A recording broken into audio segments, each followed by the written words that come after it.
Welcome to Summarize Science. Today, we're diving into the future of education, where AI could become your personal tutor. But what's the best way for an AI to teach? Is it better to be a strict director who gives you the answers, or a thoughtful guide who asks you questions?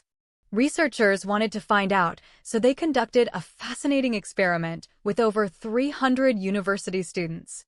For a whole semester, students used an educational platform to create study materials. When they submitted their work, they received feedback from an AI. But here's the twist. The AI was programmed to give one of three different types of feedback. The first group received directive feedback, which was super straightforward.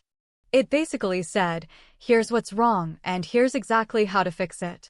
The second group got metacognitive feedback, which is a fancy way of saying it made them think about their own thinking. This AI would ask questions like, have you considered why this part might be confusing? And the final group received a hybrid blend of both, giving some direct advice mixed with reflective questions. So, what happened? First, the researchers confirmed the AI feedback was genuinely different, with one being full of commands and the other full of questions. When it came to how long students spent on the task, there was surprisingly no difference between the groups. But the actions they took were very different. The students who got the questioning metacognitive feedback were the least likely to actually revise their work.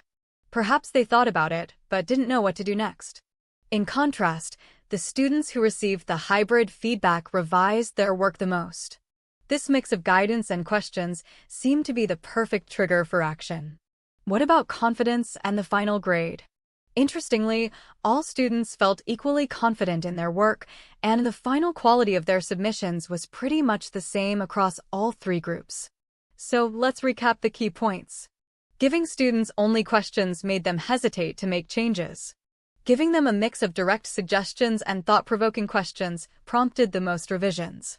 And importantly, none of the AI feedback styles hurt student confidence or their final scores. This means the future of AI tutors might not be about choosing one style, but about finding the perfect blend. An AI that can give you a clear pointer when you're stuck, but also nudge you to think for yourself, seems to be the winning formula. What do you think the perfect AI teacher would be like? Let us know in the comments, and don't forget to like and subscribe to Summarize Science for more breakdowns of the latest research.